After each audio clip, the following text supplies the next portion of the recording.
Hey guys, Dan at Ready Edge Go. Today we're going to be talking about the most recent settlement the University of California system has reached that bans it from using the SAT or the ACT for a while, all the way through spring 2025. Let's talk about what this means for you and also really what the settlement language means for itself and the UC system. If you guys like the content, the channel guys, please do drop a like, subscribe. Really appreciate your support. Let's get started. So the very first thing I noticed when I was reading the settlement language was that it's not a permaban, right? This ban doesn't last forever. In fact, this whole thing was started because basically students with disabilities or disadvantaged students didn't have equal access to take the test during the pandemic. So basically, long story short, it's a ban, but it won't last forever. And it keeps a lot of doors open for the University of California system to do some different things. And I'll get to that in a bit, which is also potentially implementing a new test, either one of its own or something else, or just simply reinstating the SAT or ACT requirement once the ban is over, right? And so the timing is interesting if you look at it. The ban ends in spring of 2025, which leaves the fall of 2025 wide open. So if you are a parent with students who are, basically haven't yet started high school, it's very likely that the University of California system will then re-implement such a requirement to get another metric or data point that can help them determine a student's aptitude in addition to a GPA. So for you though, right now, what does this mean? Well, if you're applying to the UC system, and you're currently in the 9th, 10th, or 11th, or 12th grade, even, meaning you're going to become a 12th grader this upcoming fall, you won't have to submit a standardized test for the University of California system. All right, so that's kind of a big deal. The second thing I noticed, and it was somewhat of a contradiction in terms of the equity here, was subject tests are not included. So the ban does not apply to SAT subject tests. So if you took a Math 2 test or a biology exam or a chemistry exam, you can actually submit your test score on this year's college application, which for me was a bit confusing because if the whole premise of the SAT ban and settlement was about equity, then how does that not apply to the subject test? I don't know, but if you have a test, I guess I would certainly use it on the college application, especially if you had a good test score. We'll drop a link for the percentile ranks so that you can understand what is a good test score. We generally recommend students report it, their score, if they scored something in the 700s, because that typically breaks the 75th or 80th percentile, if you will.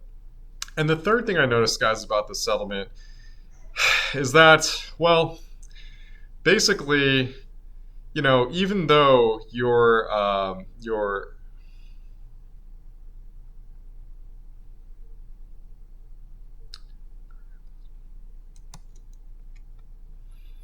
the third thing I noticed about this, guys, was also just the general possibility of a new test. So the ban only applies to the SAT or ACT, but it leaves the door wide open for other tests. And if you know tests like I do, whether it's the GMAT or an AccuPlacer, adaptive tests that primarily are used for admissions and also course placement, many of them can easily be adapted to a high school audience in place of an SAT or ACT. In fact, if I'm not mistaken, College Board actually owns AccuPlacer.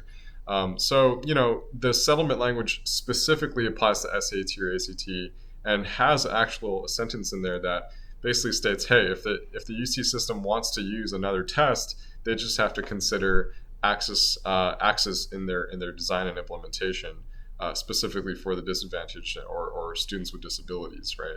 So what that means to me is, okay, even though the UC system is banned from using the SAT and ACT for the next 4 years, it can technically implement another kind of test if it wants to, anytime.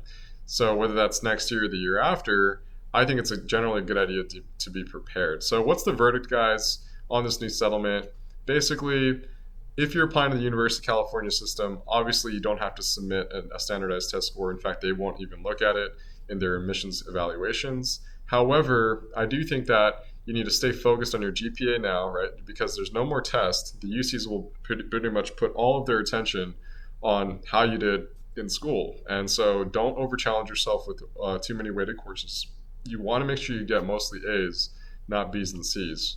And the second thought I have is, well, just because you're applying to the UCs doesn't mean you're not applying to other schools. In fact, the CSU system other private schools, out-of-state public schools are actually very much still going to be looking at the SAT if you have the score in hand. So that's whether the school's test optional.